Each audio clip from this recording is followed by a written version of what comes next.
दोस्तों, जय माता दी। मेरा और मेरे एस म्यूजिकल ग्रुप में आप सभी का बहुत बहुत स्वागत है।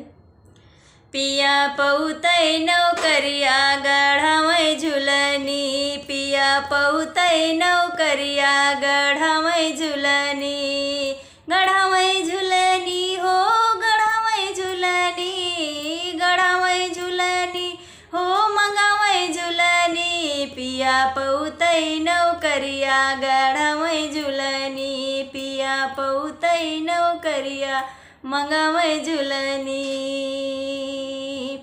सास का नहीं भावे ससुर का नहीं भावे, सास का नहीं भावे ससुर का नहीं भावे, ससुर का नहीं भावे ससुर का नहीं भावे, नहीं भावा तै टोला परोसिने का, नहीं भावा तै टोला परोसिने का, पिया पउतै नौकरिया गढ़ावै झुलनी, गढ़ावै झुलनी हो मंगावै झुलनी, गढ़ावै झुलनी हो मंगावै झुलनी, पिया पउतै नौकरिया गढ़ावै झुलनी।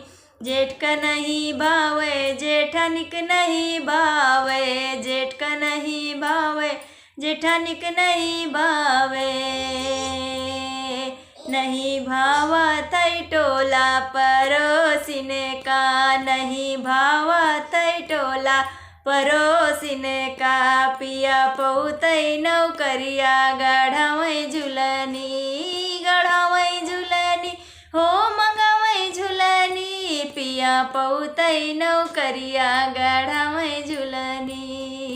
देवर का नहीं भावे देवरानिक नहीं भावे, देवर का नहीं भावे देवरानिक नहीं भावे, नहीं भावा तै टोला परोसिने का, नहीं भावा तै टोला परोसिने का, पिया पउतै नौकरिया गढ़ावै झुलनी, गढ़ावै झुलनी हो मंगावै झुलनी, गढ़ावै झुलनी हो मंगावै झुलनी, पिया पउतै नौकरिया गढ़ावै झुलनी, पिया पउतै नौकरिया मंगावै झुलनी।